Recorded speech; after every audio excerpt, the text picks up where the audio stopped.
Olá, estamos começando mais um episódio do podcast que quer saber. Política se discute. Eu sou Norberto Notari e essa é uma produção da RWCast, a central de podcasts do Grupo Rádio Web. Esse é um espaço para lembrar que política não fica restrita às casas legislativas, ao poder executivo ou ao campo acadêmico. Ela faz parte da vida de todos nós. Aparece nos almoços de família, nas rodas de conversa e nas nossas redes sociais, além do nosso dia a dia que a gente vê em todo lugar. E é justamente sobre isso que a gente conversa aqui, com responsabilidade e sem gritaria. Se você gosta do podcast, avalie com 5 estrelinhas lá no Spotify e compartilhe com amigos e familiares. Assim, essa discussão chega mais longe. O futebol costuma ser apresentado como o esporte mais global do planeta, um espaço em que talento, trabalho e organização fazem toda a diferença. Mas será que o passado ainda entra em campo? Um estudo da Universidade de Zurique chamou a atenção ao simular quase 1.500 vezes a Copa do Mundo de 2026 e concluir que antigas potências coloniais continuam se beneficiando de conexões históricas criadas durante o período colonial. Segundo a pesquisa, muitos jogadores de elite com raízes familiares em ex-colônias representam hoje seleções europeias, ampliando o grupo de talentos desses países. Os pesquisadores também fizeram um exercício diferente. Simularam o que aconteceria se esses atletas defendessem os países de origem de suas famílias. O resultado muda o equilíbrio do futebol mundial. Reduz a vantagem de antigas metrópoles e aumenta significativamente as chances de seleções historicamente periféricas a conquistarem o título mais importante do mundo do futebol. Afinal, o sucesso esportivo depende apenas do mérito dentro de campo ou também carrega marcas da história, da política e das relações internacionais. E é sobre isso que a gente conversa hoje. Nosso convidado é Lucas Paulo da Silva, pesquisador que é brasileiro e americano. Ele é da Universidade de Zurique, um dos autores do estudo. Lucas, obrigado por nos atender aqui, viu? Muito obrigado, prazer. Para começar aqui, a pergunta que dá nome ao nosso trabalho. Para você, política se discute? Para mim, sim. Eu sou cientista político, então para mim é importante discutir.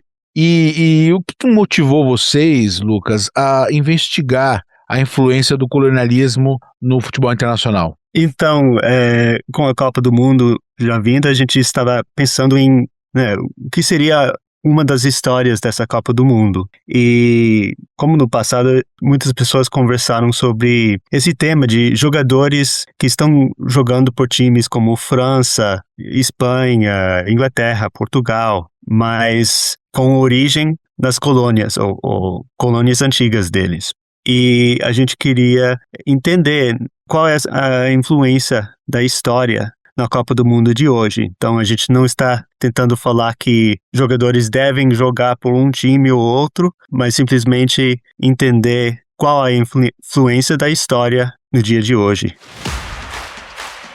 Só para a gente dar um exemplo aqui, ou alguns exemplos, a França, que acho que é o grande campeão, né, nesse, pelo menos de conhecidos, né? Nós temos o Mbappé, que é o principal jogador da França, que tem pai de Camarões e mãe argelina. O Tchouaméni, que também é filho de camaroneses. O Saliba, que é filho de libanês e camaronesa. O Camavinga, que nasceu na Angola, né, é filho de congoleses também. E o Koundé, que tem pai no Benin, além do Dembélé, né, também famoso, que tem pai no Mali e a mãe na Mauritânia, no Senegal. E também em outros casos, como o Saka, da Inglaterra, que tem pais nigerianos, assim como o Eze, também pais nigerianos, o Musiala, da Alemanha, um conhecidíssimo do futebol brasileiro, Memphis Depay, que tem pai ganês, que está na Holanda, né? A gente vê que essa influência ela é mais próxima do que a gente imagina, né? Isso uns pontos centrais desse estudo, Lucas, é a nacionalidade esportiva. Até que ponto a escolha de um atleta por determinada seleção é uma decisão individual e até que ponto isso reflete estruturas históricas, políticas e institucionais construídas ao longo de décadas? É isso mesmo, é a pergunta desse estudo. porque nesses casos a gente só estudou jogadores que podiam ter jogado por um país europeu ou um outro país, né? Então eles tinham essa elegibilidade para jogar para outros times. Então eles podiam ter escolhido um outro país, mas escolheram um país europeu. Mesmo que tenha essa escolha, né, eles também têm uma história onde eles provavelmente cresceram na Europa, eles tinham essa influência dos técnicos, dos outros jogadores, da equipe onde eles jogam, e tudo isso tem uma influência grande também. O dinheiro, a carreira deles, tudo é ajudado se eles jogam para um país grande, que nem a França, que tem uma chance boa de ganhar a Copa do Mundo. E quando a gente fala da questão do colonialismo, é porque muitas pessoas, muitos atletas desses chegaram, né? Agora tem mais de 20 anos, né? Os pais chegaram nos países, muitas crianças nem sabem dessa história, né? E se tornam jogadores de futebol numa convivência. Para esses jogadores, eles nasceram ali, cresceram ali e seguiram a carreira. Não é uma coisa que hoje é forçada, mas é uma coisa que aconteceu historicamente, né? Isso reforça a questão da desigualdade social no mundo, Lucas? Eu acho que sim, né? Porque quando um país se dá bem na Copa do Mundo, isso tem uma influência deles no país mesmo. Isso estimula jogadores, isso estimula a economia e também a cultura, né? É uma coisa importante para o povo. Então, quando um país, principalmente um país pequeno, perde esses jogadores, isso tem um efeito grande na população. E assim, uma coisa que chama a atenção, na minha opinião, né, é a questão da França, né, Lucas? Como seria diferente o time da França, certo? Poderia falar para nós mais ou menos por que isso acontece? Por que a França tem tanto descendente de imigrante dentro da sua seleção? Né, a história da França é um pouco parecida a alguns outros países da Europa que colonizaram outros países, e principalmente na África tem muitos países que foram colonizados pela França e que só conseguiram independência nos anos 1950 até 60, esse período. E depois disso, a França, depois da Segunda Guerra Mundial, a França precisava de pessoas para trabalhar, para reconstruir o país. E como outros países na Europa, eles vieram muitas pessoas das colônias deles. E até depois desse período, eles deram nacionalidade. Foi muito mais fácil conseguir nacionalidade se alguém nasceu numa ex-colônia. Também tinha a língua comum, muitas das pessoas dessas colônias falavam francês. Então isso facilitou que muitas pessoas dessas colônias, que nem Senegal, Mali, né, vários outros países, vieram para a França. Então muitos jogadores, a maioria dos jogadores com essa herança nasceram na França. E, às vezes, até os pais nasceram na França. E um cenário curioso que a gente viu, né, Lucas, é que o Zidane, né, que é um jogador histórico da França, ele, que é de origem argelina, né, ele jogou pela França, né, ficou histórico, todo mundo conhece. Inclusive, há a informação de que ele pode ser será o técnico da França após o Mundial. O filho dele tá jogando pela Argélia, né? É interessante. Eu acho que ele é o goleiro da Argélia. Né? Sim, ele é o goleiro. E você vê que então, assim, essas raízes, elas são mantidas, né? Não é uma... Acho que agora... Você acha que a partir de agora vai reduzir isso? Ou isso vai continuar? Porque agora não, né? Nas próximas gerações, os países... até os países africanos já estão se estruturando melhor. Já tem, eu tenho notado a força, né, do futebol africano, né, na Copa do Mundo, né? A gente vê a Costa do Marfim, né? A gente vê o próprio Senegal, né, que em outras Copas até fez um trabalho até melhor, tal. Cabo Verde agora aqui também, né? A gente viu, né, a força. Você acha que daqui para frente isso pode mudar ou não?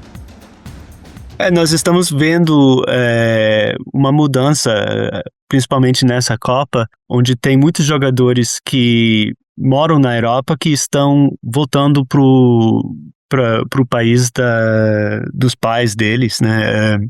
Eu vi que o país onde o maior número de pessoas que estão jogando na Copa nasceram é a França, porque tem muitos que nasceram lá e estão jogando principalmente para antigas colônias da França.